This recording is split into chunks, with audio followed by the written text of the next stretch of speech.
Ардсан намын дарга улсын хурлд ардсан намын бүлгийн дарга цогтгорд оролцож цаг үеийн улс төрийн нөхцөл байдлын талаар тодорхой мэдээллийг за мөн ардсан нам дотор зохион байгуулагдаж байгаа намын уулын зохион байгуулалтын талаар мэдээлэл өгнө мөн шаардлагатай бол нэмэлт мэдээлэл өгөхөөр ерөнхий нарийн бичгийн даргын үүрэг гүйцэтгэгч амар баясгалан хэлсэн байна. За төгсгөлд нь мөн сүүлийн үед яригдж байгаа Эрдэнэс 5 толгой компани ногдол ашиг хуваарлахтай холбоотой асуудлаар бас сүүлийн 10 жилийнхаа бас онцлог баримтыг бас таахын танилцуулахаар бэлдсэн байна. За тэгээд зөвхөн даргаыг урьж байна. За та бүхэндээ шинхэн гарч байгаа бэлгийн тооллын морин жилийн гал морин жилийн мэндийг хүргье. Монголчууд бас эртнээс бас бэлэгдэл өрөөлийн арт түмэн морин жилийг бэлгшээдэг. Морин жил өөрөө бас Монгол улсын түүхэнд, ер нь хүн төрөлхтний түүхэнд олон өөрчлөлт, хөгжил, шинжилгээг авчирч ийм цаг үеуд морин жил тохиосон байдаг. Тэгэхээр бас ирж байгаа энэ 2026 оны морин жилийг бас Монгол улсын хөгжил дэвшилд, за бас тэр тусмаа ардчиллын одоо батчил бэрхжилд, шударга усны батчил бэрхжилд олон тийм ахис дэвшрийг авчирсан ийм он жил байна гэдэгт бас хэрэгэлцэхгүй бас хэлье. За морин жил гарч байгаа учраас бас өмнөх жил маань ямар жил болж өнгөрвөө, могой жил бол өнгөрж байна.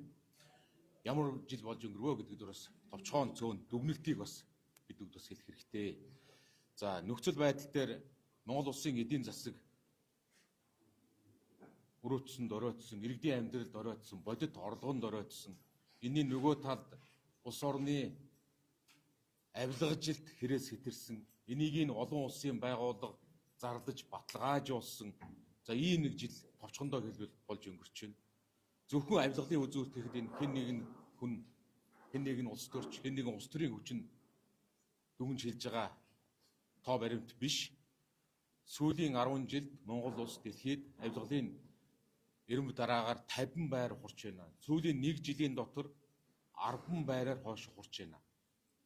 Авилгалын индекс эрүүл, авилгалын одоо улс орнуудыг эрүүл сахин улс орноороо годомжинд гарч жагсаал цуглаан болж та бид нар одоо баг ам хиллэгт орж алдан гэдэг хиллэгт орж байгаа тэр Непал улс авилгалын үзүүлэлтээр биднээс нэг үзүүлэлтээр бидний уртаалд байж байна. Бид нар Непалаас дор орчихсон. Ийм Филиппин бидний уртаалд улс бидний уртаалд байна. Тэгэхээр ямар төвшөнд энэ улс орн орж байгаа юм системийн авилгад нэрвэгдсэн байгааг олон улсын байгууллага дүнсэн жил болж өнгөрлөө. Бараг одоо бүх ажлын үнэлт дүгнэлт энэтэй холбоотой. Энэний цаана засаглалын асуудал, энэний цаана төрийн өмчийн асуудал, авилгалын асуудал, энэний цаана шүүх, шударга усны асуудал, олон зүйлийн нийлбэр гэж дүгнэхээс өөр аргагүй юм аа. За тэгээд энэтэй холбоотойгоор бид нар бас зөвхөн асуудлыг шүүмжлэхээс гадна ардсан намын бүлэг дээр бас бодиттой ингээд бүтээлч саяны асуудлуудад одоо шийдэл гаргасан бүтээлч бас зүйлсүүдийг хаврын чуулганаар хэлэлцүүлэхэд бэлтгэж байна. Одоо энэ чуулганы завсарлагаанаар ажиллаж байна. Эдийн засгийн эрх чөлөөний тухай хуулийн хэлэлцүүлгүүдийг хийгээд явж байна. За бас авилгалтай холбоотой төрийн болоод албаны нууцын тухай хуулинд томоохон өөрчлөлт оруулах. Энэ нууцад авж байгаа энэ дур зоргоор авдаг гин хэмжээг хязгаарлах, ил тод болгох асуудлыг төрийн болоод албаны нууцын тухай хуулинд өөрчлөлт намрын чуулган дээр 5 хүн бас мэдэгдэж исэн. Одоо өргөн засгийн газраас санал аваад өргөн барихад бэлэн болж байна. Буюу одоо энэ системийн авилгыг суурьаар нь өөрчлөх шаардлагатай гэж бид үзэж зөвхөн нэг шүүмжлэх биш бодит шийдлүүд гаргаад ажиллаж байгаа гэдгийг бас та бүхэндээ хэлье. За нэг дараагийн ажил нь ардчилсан намдаар дүрмийн бүртгэл хуулийн өөрчлөлттэй холбоотойгоор дотоод шинжилгээ ажил явагдаж байгаа. Энэ зөвхөн онцгойлон хэлэхэд ардчилсан нам гэдэг байгууллага дотоод бүртгэл шинжилгээ ажлыг хийж байгаа биш. Энэ ардчиллыг дэмжигчид бүгдээрээ үзэл санааны хувьд нэгдэж ажиллацгаая. Та бүхнийг бас энэ ардчилал гэдэг гэр бүлдээ тавтаа морилно гэж ард иргэдээ урьж байгаа үйл явц энд явж байна. Энэ хүрээд нэгтгээд хэлэх юм бол ардчилсан нам өөрөө үндэснийхээ өв соёлыг дээдэлдэг, уламжлалаа дээдэлдэг, шинчиллийг ирмэлздэг ийм улс төрийн хүчин. Уламжлалыг дээдэлдэг, шинчиллийг ирмэлздэг ийм улс төрийн хүчээ. Түүх соёлоо дээдэлдэг, Чингис хаанаараа бахархдаг, цагаан сарыг үндэсний том хөв соёл гэж үздэг, бурхан шашнаа сүсгэлэн дээдэлдэг ийм улс төрийн хүчин. Зарим улс төрийн хүчин Чингис хаан гэж хэлж болдгоо хэлхийг түүхээс хасчихсан явж исэн улс төрийн хүчин ямар улс төрийн хүчин байдгийг та нар мэдж байгаа. Шашин соёлоо үгүйсгдэг улс төрийн хүчин бас байдаг. Цагаан сарыг үгүйсгэж ирсэн улс төрийн хүчин бас бий.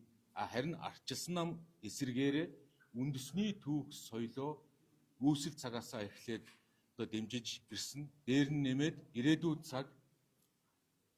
цаг шинжлэх өөрчлөлтийг одоо төвчээлн одоо хүлээж авахд бэлдэн ийм улс төрийн хүчээн гэдгийг бас хэлий. Үндэсний ардчилсан үзлийг эрхэмдэж, үндэсний эрх чөлөөний үзлийг эрхэмдэж, саяны тэр дотоод шинжилгээний үйл ажиллагааны бас үндсэн эрхэм зорилго бас энийг чиглэж байгаа. Ингээд дотоод одоо энэ шинжил нээлттэй болох, илүү цэгцтэй болох энэ ажил бас ингээд амжилттай үргэлжилж байгааг бас та бүхэнд хэлье. Тэгээд ардчилсан намын хувьд бас энэ бүх үйл явцыг өөрийг нь зарчим суурьтай эв нэгдлэр энэ бүгдийг бид нэ даван гарнаа гэж бодож байгаа. Зөвхөн эв нэгдэл бас биш шүү. Зарчим суурьтай, үнэт зүйл суурьтай. Тэгвэл бид нар ямар үнэт зүйлүүдийг ардчилсан намын хувьд эрхэмлэдэг вэ гэдгийг бас та бүхэн бас хэлүүлтгүү мэдж байгаа. Ардчилсан намын хувьд чөлөөт зах зээлийг, нээлттэй нийгмийг, хуулийн засаглалыг, шударга ёсыг эрхэмлсэн энэ үнэт зүйлийг бид нар зарчим гэж үзэж байгаа. Энэ зарчим суурьтай болоод бүгдээрээ эв нэгдлээ хангах ёстой гэдэг ийм бодлогын хүрээнд бас ажлууд явагдаж байгаа гэдгийг бас та бүхэнд хэлье. Тэгээд амраа дарга мэдээлэл өгөх сэтгүүлчд асуухаар хариулах уу хэдүүлээ. За тийм асуултуудаа асуугаарай. Энэ үеэр мэдээлэл засагаас хариуцлах асуудлаа бас ардчилсан нам хүндэх багцыг мэдээлж байгаа. Энэ 7 хоногт бас эрчим хүчнээсээ чойжсон огсон 30 хоногийн хугацаа бас дуусч байгаа. Энэ дээр ардчилсан намын зүгээс энэ засгийн газрын сайдын үйл ажиллагаанд ямар Ардчилсан намын зүгээс намрын чуулганы төгсөөлөөр энэ төр засгийн газрын үйл ажиллагаа шаардлага хангахгүй байна. Бид нэр төрөө цомхон болох ёстой, үр ашигтай болох ёстой, бүтээмжтэй болох ёстой гэж энэ лозунгдаг нөгөө талд нь зүгээр дэд сайд гэдэг мөсөн уулын оргилдөө мянгаараа энэ төрийн албачин данхааж үр ашиггүй байдал чинь дээдл. Ийм учраас энэ шийдлүүдээ болоо засгийн газарт хариуцлах тооцох асуудлыг өргөн барина гэдэг байр суурь мэдээллийг хийгээд огцруулах түвшингээс дээш хэмжээний гар үсэг цуглаад явж байгаа. Тэгээд сүүлд одоо энэ өвлийг та нар одоо үнэлээд дүгнээд үсэх юм бол одоо үндсэндээ нөхцөл байдал зөв байсныг харуулж байна. Эрчим хүчний сайдаар гарч байгаа шаардлагууд тэр эрчим хүчний үндэсний хороог ахалж байсан чадар сайд дээр гарч байгаа асуудлууд, боловсролын сайд дээр гарч байгаа энэ асуудлууд чинь засгийн газар бүтнээрээ үйл ажиллагаагаа явуулах чадамжгүй болчихжээ гэдгийг чинь засгийн газар огцрох ёстой гэдэг байр суурь зөв байсныг л харуулж байна гэж ойлгож байна. Тэгэхээр бидний зарчмын шаардлага бол гэхээр хаврын чуулганы эхэнд эрх баригчид засгийн газараас тавьсан шаардлагын хүрээнд арга хэмжээ авахгүй болвол зарчмын шаардлага хэвэр гэдгийг хэлье. Жагсаалтын гишүүдийн нам нь хөөслөх нөхцөл жилийн тасдаг болох ойлгомжтой ярилцж байна. Энэ дээр та намын даргын үед ямар байрсан? Энэ үеийн бодлогоор Тийм жагсаалтын гишүүд ер нь тэгээд жагсаалтын гэлтүүлд ер нь улсын их хурлын гишүүн гэдэг чинь сонгогдож болсон юм чинь бас хариуцлагатай сахилгатай ажиллах ёстой. Заавал жагсаалттай бас биш.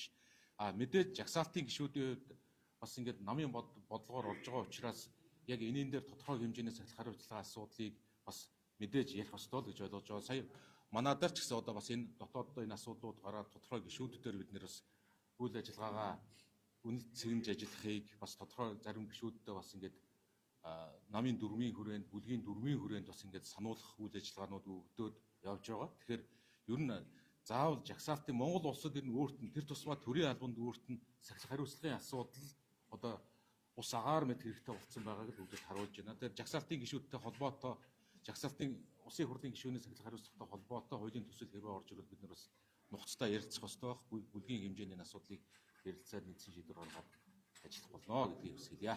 Нөгөө ардчилсан намын ан цэгмийн сайт дээр иргэдийн мэдээллийг болсон гэж үднээс хойш оройдоо зассан байсан шүү дээ. Энэ мэдээллийг юу яаж олж авсан юм бэ? мэдээллийн самын хаанаас Намын гишүүд бол мэдээлэл өгсөн. Намын гишүүн биш хүн ч эргээстрийн дугаарыг доогныг гэрээ бүх юм гаргав. Энэ хууль ёсны. За намын дотоод одоо явж байгаа өөрчлөлт шинжилгээтэй холбоотой зохион байгуулалтын асуудал байна. Амар асгалан дарга хариуцж байна. За хүрэлцэн ирсэн та бүхэндээ энэ өдрийн мэндийг хүргэе. Тэгээ хоёр чиглэлээр мэдээлэл өгөхөөр бэлдсэн байна.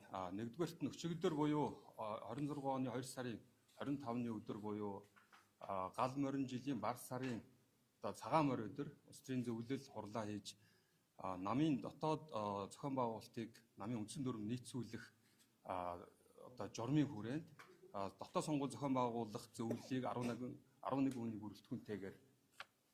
хүний бүрэлдэхүүнтэйгээр томилсон намын дарга удирдах ерөнхий нарийн бичгийн дарга нарийн бичгийн дарга байхаар мөн 9 хүний бүрэлдэхүүнтэйгээр ингээд байгуулагдаж өнөөдрөөс дэд зөвлөлүүд үйл ажиллагаанд ороход бэлэн болоод байна. За хоёрдугаарт нь сая сэтгүүлчдийн асуусан асуултанд АНЦ-ийн сайт дээр иргэдийн зарим мэдээлэл ил гарсан тухай асуулт баг шиг байна. Тэгэхээр улсын хурлын сонгуулийн тухай хуулийн 20.15-аар тухайн сонгуульд оролцохоо илэрхийлсэн улс төрийн намуудад гишүүдийн сонгогчдын 5 агуулга бүхий мэдээллийг цахимаар олгодгоо. Энэ хүрээнд 2024 оны 5 сард ардчилсан намд 2 сая гаруй сонгогчийн мэдээллүүд ирсэн. Энэ мэдээлэлд ямар агуулга байдаг вэ гэхээр эцэг эхийн нэр, өөрийн нэр, регистрийн дугаар, мөн оршин суугаа газрын хаяг, нас хүүс гэсэн мэдээллүүдийг 2024 оны улсын хурлын сонгуул, орон нутгийн сонгуульд оролцсон бүх намуудад цахимаар олгосон байгаа. Тэгэхээр энэ хүрээнд бид нар ардчилсан намд гишүүн байгаа болон гишүүнээр эсэх хүсэлтэд илэрхийлж байгаа иргэд өөрийн мэдээллийг баталгаажуулж, эргээсийн дугаараа хийж орж өөрийнхөө мэдээллийг баталгаажуулах зорилгоор цахим системд тэр мэдээллийг байршуулсан байсан. Харамсалтай нь иргэд өөрснийхөө мэдээллийг хэв мэдээллийн хэрэгсэл болон сошиал сүлжээгээр өөрснөө нээлттэй холбоотойгоор бид нар түр хугацаагаар бас тэр мэдээллийг хаацсан байгаа. Иймэрхүү байдалтай. Тэгэхээр яг өчигдрийн та бүхний хэвлэл мэдээллээр гастай холбоотой дээр бол биднэрт хоёр төрлийн ямар нэгэн тийм хуулийн зөрчил байхгүй. Өөрөөр хэлбэл энэ мэдээлэл нь хуулийн хүрээнд буюу улсын хурлын сонгуулийн тухай хуулийн 20.15-ыг та бүхэн харах ёстой. Тэгэхээр энэгээр цахимаар ирсэн мэдээлэл учраас бид нар хууль ёс мэдээлэл биш. Нөгөө талдаа ардчилсан нам иргэдийн энэ хувийн мэдээллийг өөрснөө задруулсан ийм зөрчил юм уу сөрөг зүйл бол байхгүй. Гол нь иргэд өөрснөө орж үзчихэд өөрснийхөө мэдээллийг өөрснөө сошиал сүлжээгээр дамжуулаад ил болгосонтой холбоотойгоор бид нар бол зохицуулт хийсэн байна.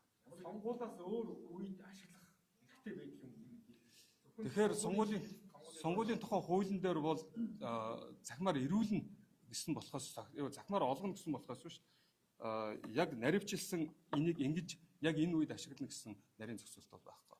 Тийм учраас улс төрийн намын хувьд нөгөө намын гишүүчийн өөрснөө иргэд сонгогч учраас бид нар сонгогчдын мэдээллийг яг сонгогчийн бүртгэл давхцахгүй байх тэр утгаар нь өөрийнхөө мэдээлэл баталгаажуулах байдлаар хийсэн. Та бүхэн санаж байгаа бол ер нь сонгуул болгоноор иргэд өөрснөө санал өгөх хаягаа шалгахад зориулаад яг регистрийн дугаараа оруулаад өөрийнхөө мэдээллийг хардаг тэр шийдлийг сонгуулийн ерхий орооноос бас хийдэг ийм зохицуулт байгаа. Яг тэр аргачлал систем дагуу АНЦ-ийн сайт дээр байршуулсан байгаа. Нэг асуулт байна. Яг энэ Монгол Ардын нам сонгуул яснаас хойш мөрөө хэлбэрээр хэрэгжүүлэх тал хугацааны өнгөрчлөө. Энэ дээр тавхаж гэсэндээ мөрөө хэлбэрээс хямаас өнгөрч байгаа шүү. Сайднараас асуухад хэдэн ер нь бол 50-аас дээш үеийн гүйцэтгэлтэй явж байна гэдэг мэдээллийн өсөлтөд та сурах хэрэгтэй гэдгээс асуусан. 2 жил болж байгаа 50-аас дээш үеийн гүйцэтгэлтэй гэж өөрснөө дүгнж байгаа бол 4 жил 100% болох нэ тийм ээ. 4 жил 100%. Тэгэхээр одоо энийг эрх баригчид өөрснөө 100%-ийн тал хугацаанд 50% буюу бүтэн хугацаанд 100% мөрийн хөтөлбөрөөр биелүүлнэ гэж байгаа үнэн эсхийг ард иргэдэд өгнө. Тийм ээ? Ард иргэдэд өгнө. Тэгэхээр өөртөө 100% үнэлгээ өгж байгаа нь бол одоо зүгээр инээдтэй хэрэгэл гэж хэлэх. Наадчлалын хэрэгээр Америкийн виз авах боломжтой гэж хоёр нь хэлсэн. За. 1990 онд чи хэдэн настай байсан вэ? Бас за хоёрын мэдээлэл гэж үзнэ үү юу гэж үзнэ үү? 90 он ер нь монголчууд 90 оноос хэдийнээс эхэлж гадаад улс оронд зорчдог болсон бэ гэдэг. 90 оноос ардчлал гарснаас хойш, арчилсан тогтцоод шилжснээс хойш монголчууд гадаад улс оронд зорчдог болсон. Бүр гадаад улс орон байтугай тэр 90 оноос чи өмнө дотооддоо баг визтэй зорчдог байсан энэ ард түмэн чинь. Одоо визтэй гэж хэлээ. Зам явах авдаг. Аймаг сум хооронд явхад, Улаанбаатар хот явхад энэ ард иргэд чинь дотооддоо визтэй явдаг байсан энэ улс орн ардчлалд шилжижээж гадаад улс оронд гадаад паспорт авч явдаг болсон шүү. Тэгэхээр энэ гадаад улс оронд зорчноо гэдэг энэ ойлголт чинь энэ бол ардчлалтай холбоотой ойлголтоо. Ардчилсан тогтолцоо хүн төрөлхтний нийтлэг хөгжлийн зам ёсонд нийцэж тэнд хөл нийлүүлж алхаж байгаагийн илэрхийлэлээ. Тэгэхээр ер нь энэ ардчлалын паспорт, ардчлалын гэргээ гардж байгаа хүмүүс би энэ хүн төрөлхтний ардчилсан үнэт зүйлсийг дэмжиж ажилланаа гэдэг энэ намын гишүүний баталгаас илүү өргөн утгатай ойлголтоо гэдгийг би түрүү хэлсэн. Энэ том гэр бүлд нэгдэж байгаа үйл явцаа. Ийм учраас тэр тусмаа гадаад улс орн, тэр тусмаа ардчилсан улс орнууд одоо үндсэндээ энэ ардчлалыг эрхэмлэн дээдэлдэг иргэнийг хүлээн авахд илүү давуу тал болно гэдэг утгаар л би барьж байна. За дөрөвдөр үзэл байгаа төслөлөд байгаа шүү дээ. Одоо 7 хорон дарга нам, ардчилсан намын дарга, ардын намын даргаар солисон гэж нэг нам хороонд бүтэн дарахгүй бүтэн жил болсон. Нөгөө хорон дарга нь бараг иргэдээс хорооныхоо иргэдээс 4 тэрбум төгрөг аваад солонгос явсан мөсөө одоо тэрний өөрөө төлөөлөгч. за яг тэр одоо мөнгө төгрөгтэй холбоотой нарийн ширийн мэдээллийг сайн мэдгүй би бас сонсч байна. Тэгвэл бас бид нар ингэдэг нэг юм баталгаагүй мэдээллийг одоо би бас хэвлэлийн өмнө хариулаад явах нь бас зохисгүй байх. Энэ Сүхбаатар дүүргийн ардчилсан намтай холбоотой бас тодорхой хэмжээний санал гомдлууд бий. Тэгэд энэ бүгд дахиад ардчилсан намын энэ удаагийн энэ дотоод эмхрэл зэгцрэл, дотоод шинжилэл илүү нээлттэй болох, илүү цэгцтэй болгохын үйл ажиллагааны хүрээнд удахгүй нэг сарын дотор зэгцрээд явчнаа гэдгийг бас хэлье. Засгийн газрын огцруулах асуудалтай таман намын байрс өөрчлөгдсөн юу болж байгаа вэ? Уг нь сая түрүүн асуулт асуухад тэр зарчмын байр суурь хэвээр бий. Одоо чуулга эхлээд засгийн газраас болоод эрх баригчдын зүгээс тодорхой үйлдэл хийж бидний өгсөн тодорхой шаардлагуудыг биелүүлэхгүй бол зарчмын байр суурь хэвээрээ засгийн газрын огцруулах гэж. Тэгэхээр зүгээр нэг албан тушаалын 8 шиг болж харагдаад байна л да. Бүтэн Монгол Улсын засгийн газрыг цаашдаа төвтэй ажиллах үгүй асуудал дээр. Ямар албан тушаалын 8 хэмжээ юм шиг юм байдалтай байгаа. 8-ны тухай яриад бид нар зарчмын шаардлага тавьсан чуулган эхлэхээр та нарын зарчмын шаардлагыг биелүүлээгүй болвол бид нар тавьсан шаардлагын хүрээнд засгийн газрын огцруулах албан бичгийг өргөн барина л гэж. Энд ямарваа нэгэн 8-ны зам байхгүй. Энэ үйл хавар болохоор үйл хаврын морин уралдааны сэргээе гэдгийг лобби яваад ээжтэй олгосон юм. Үүн дээр нь ардчилсан намын ямар байр суурьтай бүгдийг хамгаалах. Би болохоор яг энэ сэдвийг нарийн сайн мэдэхгүй байна. Гэхдээ энэний цааны хоёр асуудал байна. Нэг нь бас үндэсний өв соёлтой холбоотой нэг хэсэг нь тайлбарладаг. Нөгөө хэсэг нь мэдээж насан туршаагүй хүүхдийн эрхтэй холбоотой асуудлыг тайлбарладаг. Насан туршаагүй хүүхдийн энэ үнэхээр бас хоёулаа насан туршаагүй хүүхдийн хүний эрхтэй холбоотой энэ асуудлууд хоёулаа харгалзаж үзэх ёстой юм хоёр асуудлаа. Тэгэхээр энийг болон болохгүйгээс өөрөөр цаг хугацааны хязгаарлалт тавьж байгаа нь зөв зүйтэй байхаа л гэж бодож байна. За би нөгөө хэлцүүдээ. Түрүүний зарим нэг асуулт бас эндээс асуухад Эрдэнэс тавталхаг энэ 7 хоногтод Эрдэнэс тавталхаг компани ногдлол ашиг хуваарлах шийдвэр гарсан. Энтэй холбоотой янз бүрийн байр суурь явж байгаа учраас бас зарим нэг тоо баримтыг таахан танилцуулахад бэлдсэн байна. 2016-аас 25 оны хооронд энэ сүүлийн 10 жилийн хугацаанд Эрдэнэс 5-7 компаниас нийт зарласан ногдлол ашиг бол ойролцоогоор 9.6 их найт төгрөгийн ногдлол ашигыг зарласан байна. 10 жилийн хугацаанд 4 удаад ногдлол ашиг хуваарлсан. За үүнээс 2.6 орчим их найд нь иргэдэд очсон байна. Нэг хүнд дээд тал нь 856 мянган төгрөг гэсэн үг. Яагаад дээд тал гэж хэлж байгаа гэвэл бүх хүн 1072 хувьцаа эзэмшихгүй байгаа шүү дээ. Зарим нь засгийн төрд буцаагаад худалдчихсан байгаа.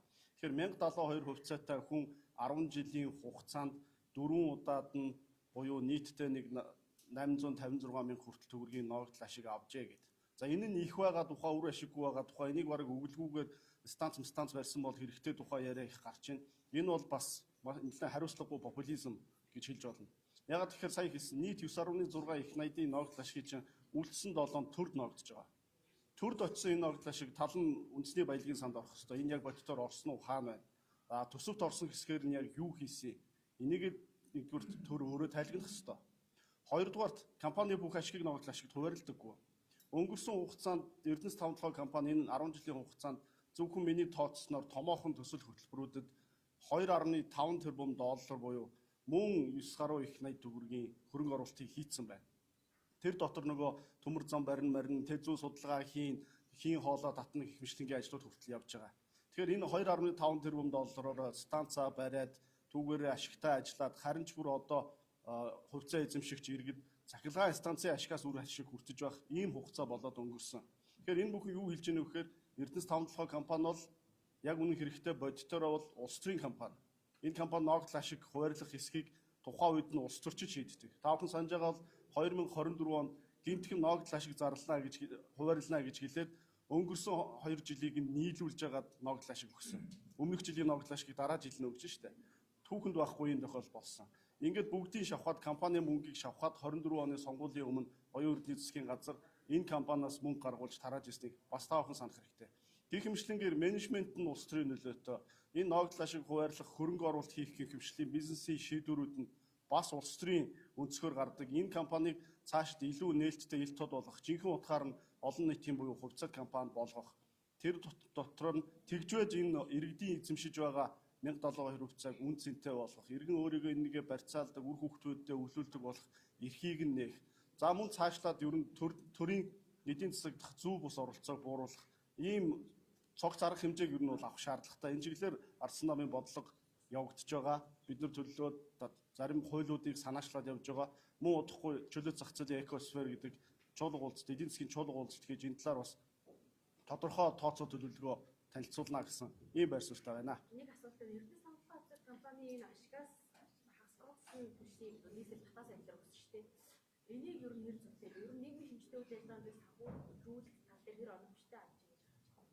Тэгээ энэ түрүүний ярьсан 2.5 тэрбум долларын хөрөнгө оруулалтын зарим нь энэ компанийн үндсэн бизнесийн үйл ажиллагаанд ямар ч хамаагүй. Та ер нь бол тал мөнгө нь ийм явдалж явагдсан. Жишээлбэл таван толгой түш гэдэг компанийг байгуулахад энэ компани хөрөнгө оруулсан. Энийгээ болохоор нийгмийн хариуцлага гэж тайлбарладаг. Үнэн хэрэгтээ бол энэ төр төсвөөс хийх ёстой мөнгө. Гэтэл төсвөд мөнгөний суулгахгүйгээр төрийн өмчт компаниар дамжуулж энэ төсвийн шинжтэй зардлыг төсвийн ямар нэг хяналт, улсын хурлын хяналтгүйгээр зарцуулдаг явдал бол энэ quasi fiscal activity гэж яриад байгаа. Энэ үйл явдал бол Монгол улсад сүүлийн 10 жилд газар авсан. Хэтэрхийг үнэлсэн. Энэний улмаас Монгол улс 2 төсөвтэй болсон. Тэгэхээр энэ бол угаасаа буруу байсан. А хоёрдугаарт одоо бид нар эргээд харахад таван толгой түвш гэдэг компани байхгүй. Шатаа дууссан гэж ярьдаг. Тэгэхээр ийшээ хийсэн Эрдэнэс таван толгой компанийн хөрөнгө оруулалт ямар ч үр ашиггүй зардал болж дууссан. Энэ хэний зардал вэ гэвэл энэ компани 25% эзэмшиж байгаа иргэдийн зардал гэсэн үг. За ингэж босох уу. За баярлалаа та бүхэнд.